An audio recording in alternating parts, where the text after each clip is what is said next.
Hey everybody, it's Pastor Schoon here at Word of Life Lutheran Church. I want to thank you for joining me for this new devotional series called Rediscovering Awe on a Sunday, where over these next 3 sessions, we're just going to look at the joy of what it means to have reverence and awe for God when we come to worship Him on a regular basis. One of the reasons I wanted to do this devotional is I've been thinking and meditating a lot lately on just the nature of the earth and the place that God gives us here to enjoy His presence and to enjoy the creation that He gives to us. I've been noticing the sunrises and the sunsets a lot more, looking up and thinking about all of the astronomers and all of the scientists who are trying to find other planets that might have life and really not being able to find something that they think can really support life, and we haven't been able to find stuff. And we just, I think, sometimes lose the awe and the reverence of what God has already created for us. And so sometimes we get stuck in our lives and we forget about all of the wonderful things that God really has given to us and how perfect the world is that we have. And yeah, there may be some problems and we may have some struggles, but when we get to enjoy outside and get to enjoy the fellowship of other people, we really get a sense of awe. And really, it should, when we go into church on a Sunday or whenever we go to worship, it should really remind us of why we give thanks to God for the many wonderful things that He has given to us. So today I just want to take a few minutes and go through a few verses from Psalm chapter 95, where the psalmist says these words, "O come, let us sing to the Lord. Let us make a joyful noise to the rock of our salvation. Let us come into His presence with thanksgiving.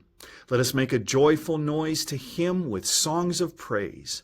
For the Lord is a great God and a great King above all gods. In His hand are the depths of the earth, the heights of the mountains are His also. The sea is His, for He made it, and His hands formed the dry land. O come, let us worship and bow down, let us kneel before the Lord our Maker, for He is our God, and we are the people of His pasture and the sheep of His hand." So that's just a wonderful passage about the awe and the reverence of what we have or we can look forward to when we think about what worship is all about and how we give thanks to God. And so the first point that I want to make is that worship isn't just about singing songs, and that's a lot of part of kind of what we think about when we go to church is the songs that we get a chance to sing or different parts of the service. But it's not just about maybe our favorite part of the service or the songs that we sing, one of our favorite songs that we look forward to that we might get a chance to sing at that particular worship service. But it's really about majesty. It's really about the idea of encountering God. And so one of the things that in the Old Testament, the people of God really understood was that when they went to worship, they were encountering the almighty creator of the heavens and the earth. The God that had created them, that had redeemed them, that had brought them out of slavery, had brought them into the promised land. And how often do we think about when we go to church, it's not something that's just a time of sitting there where we don't get a chance to observe anything or experience anything, but what if it was more about seeing the majesty of God and getting a chance to really experience the majesty of God? I think when we think about holistically the world that God gives to us and the creation around us, and we contemplate the stars in the sky and the sands on the sea, or the sand on the seashore, and everything that goes along with the minute details of what God has given to us to enjoy. It should really fill us every single day with the opportunity to give thanks for what we have. It doesn't disrespect or discount the struggles that we have, but it's a reminder that in the midst of all of it, God is working for us, and God has given us something beyond ourselves to really enjoy and really find a blessing in beyond all of maybe or some of the hardships that we might be experiencing for a time. One of the other great things about Psalm 95 is it both encourages us to shout for joy or to have joy, but it also encourages us to have reverence. At the beginning part of the psalm, it talks about sing a song or shout for joy, sing a song before the Lord, shout for joy. And it tells about all of the wonderful things that can do as we are ushered into the presence of God. But then also when we come before the presence of God, we kneel and we bow down.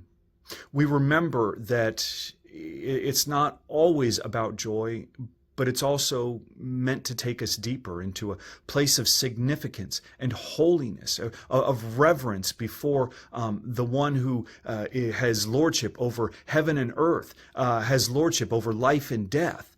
And because of that, it reminds us of who we are compared to God. And if we are reminded of that, we're reminded of the need for God, and that it's not all about us, but there's something that we are called to do for God or to God and give back to God. So it's not all about just what we receive from God, but it's then how we respond to it. We make the world a better place, and we honor God with reverence for what He has done for us and what He has given to us. And the last thing that I want to mention about this passage is that this passage reminds us that when worship becomes passive or routine, awe dies. When we slip into certain routines and it just becomes something that we do just to kind of think about doing it, the passion and the awe for God really falls off and falls away. And God doesn't want that. And so it means that, yeah, there are some Sundays where we're going to have to try a little bit harder when we come into the presence of God, because we just might not feel like being there. We're burdened by something that happened, a circumstance in our family. We're thinking about what we have to do the next day for work. We're thinking about what we're having to do later that day. And sometimes even the enjoyable things that we want to do later on a Sunday after church or whenever we worship might be consuming our mind and our thoughts. And like, I just want to get out of here because I know what's next or what's coming, and I want to go do that more than I want to be here. But it really means that we need to step back and say, you know, this is my time with the Lord, and this is the Lord's time with me, and so I've got to be careful that I don't let other things kind of cloud that, and I miss this sense of what I can do or who I can be in the presence of God. And sometimes if we're used to doing things over and over and over again, yeah, sometimes there is a comfort for that. And we don't want to dispute that, and we don't want to argue against that. There are good things about routine and things like that.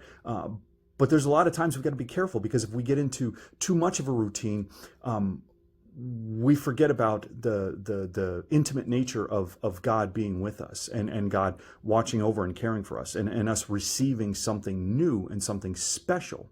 If it becomes routine, oftentimes it can lose the nature of what is special about being in the presence of our Lord.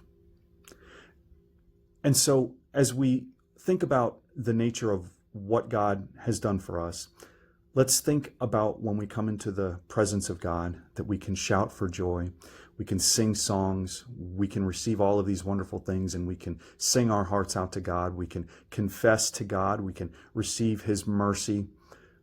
But let's think about also the side that we kneel and we bow down before God, and we think about all that means for us when we come to worship. Worship is a powerful thing. It's something God has given to us so that we can know His presence continues to watch over us, and that His joy and His love and His grace continue to be with us. Let us have joy, but also awe when we worship God.